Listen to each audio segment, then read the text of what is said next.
Good morning student, welcome to my channel. बच्चों, आज date है आपकी 12 अक्टूबर और क्लास 9th के लिए साइंस की वर्कशीट आई है, वर्कशीट नंबर 43। तो आज की वर्कशीट में बल तथा गति के नियम अध्याय की पुनरावृत्ति करेंगे, यानी कि हम रिवीजन करेंगे। बल तथा गति के नियम हम पढ़ चुके हैं, गति के 3 नियम होते हैं, बल के बारे में भी पढ़ चुके हैं। आज हम उसकी रिवीजन करेंगे। चलिए स्टार्ट करते हैं। सबसे पहले हमने पढ़ा बल। बल क्या होता है? खींचना या धक्का देना, किसी वस्तु को खींचना या धक्का देना। अब दो तरह के बल थे उसमें, संतुलित बल, असंतुलित बल। संतुलित बल में क्या होता था? परिणामी बल शून्य हो जाता था, यानी कि दोनों साइड से इक्वल बल लग रहा है। असंतुलित बल में क्या होता था? जो परिणामी बल है वो शून्य से अधिक होता था। यहाँ से देखो, ये रस्सी इसको खींच रहा है तो इसने फोर्स ज़्यादा लगाया, यानी कि बल ज़्यादा लगाया। ठीक है, तो यहाँ बल शून्य नहीं होता, शून्य से ज़्यादा होता है। उसके बाद में बल का मात्रक क्या होता है? किलोग्राम मीटर पर सेकंड स्क्वायर या फिर न्यूटन। ठीक है, और 1 न्यूटन क्या होता है? जब कोई बल 1 किलोग्राम द्रव्यमान वाली वस्तु किसी वस्तु में 1 मीटर पर सेकंड स्क्वायर का त्वरण उत्पन्न करता है तो वो क्या कहलाता है?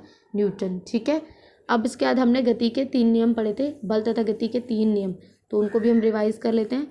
फर्स्ट नियम था हमारा, प्रत्येक वस्तु अपनी स्थिर अवस्था या सरल रेखा में एक समान गति की अवस्था में बनी रहती है जब तक कि उस पर कोई बाहरी बल कार्यरत ना हो। मतलब कोई भी वस्तु है वो अपनी पोजीशन में रहेगी जब तक आप उस पर बल यानी कि फोर्स नहीं लगाएंगे।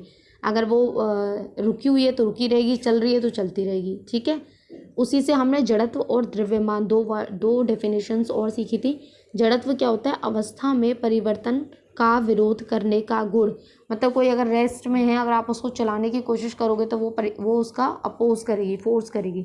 ठीक है, रेजिस्ट यानी कि जड़त्व कहलाता है वो। द्रव्यमान क्या होता है? जड़त्व की माप। एग्जाम्पल दिया हुआ है आपको। इसके बाद सेकंड नियम क्या था न्यूटन का? उस वस्तु के संवेग में परिवर्तन की दर उस पर लगाने वाले असंतुलित बल की दिशा में बल के समानुपातिक होती है। ठीक है, संवेग पढ़ा था हमने। संवेग P = m × v। ठीक है, इसका मात्रक होता है किलोग्राम मीटर पर सेकेंड और F = m × a। बल अगर आपको निकालना है तो फोर्स मास × एक्सेलरेशन। ठीक है, थर्ड नियम क्या था? जब एक वस्तु दूसरी वस्तु पर बल लगाती है तो दूसरी वस्तु भी पहली वस्तु पर वापस बल लगाती है। यह दोनों विरोधी बल मात्रा में बराबर पर विपरीत दिशा में होते हैं, यानी कि दो अगर ऑब्जेक्ट है या इसने एक कुछ फोर्स लगाया है तो जो दूसरा ऑब्जेक्ट है वो भी उतना ही फोर्स लगाएगा, इक्वल एंड अपोजिट, इसी के बराबर लगाएगा पर अपोजिट डायरेक्शन में, यानी कि विपरीत दिशा में। यहाँ से हमने संवेग के संरक्षण का नियम सीखा था।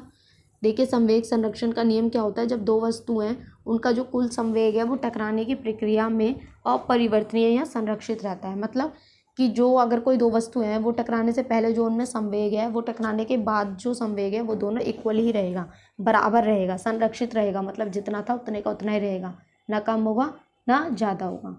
ठीक है, चलिए क्वेश्चन देखते हैं। एक इकाई बल या 1 न्यूटन को परिभाषित कीजिए।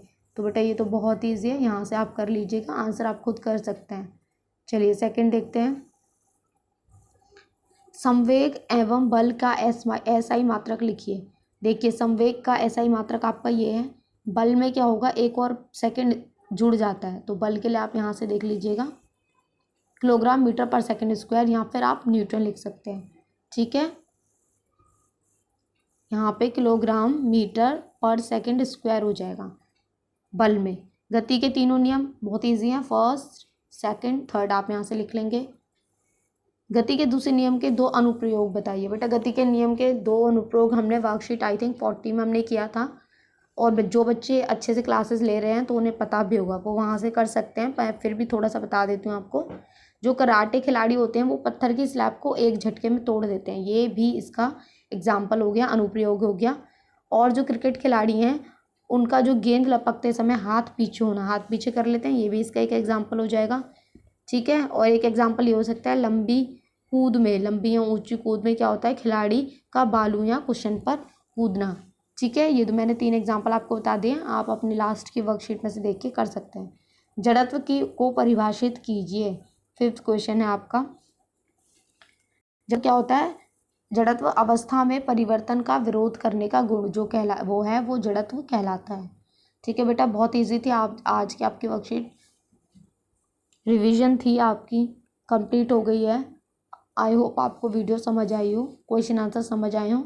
तो प्लीज़ चैनल को सब्सक्राइब कीजिए ताकि आपको आने वाली वीडियो भी मिलती रहें और पीछे का भी जो भी आपका रह गया वो भी आप देख सकें। Thank you.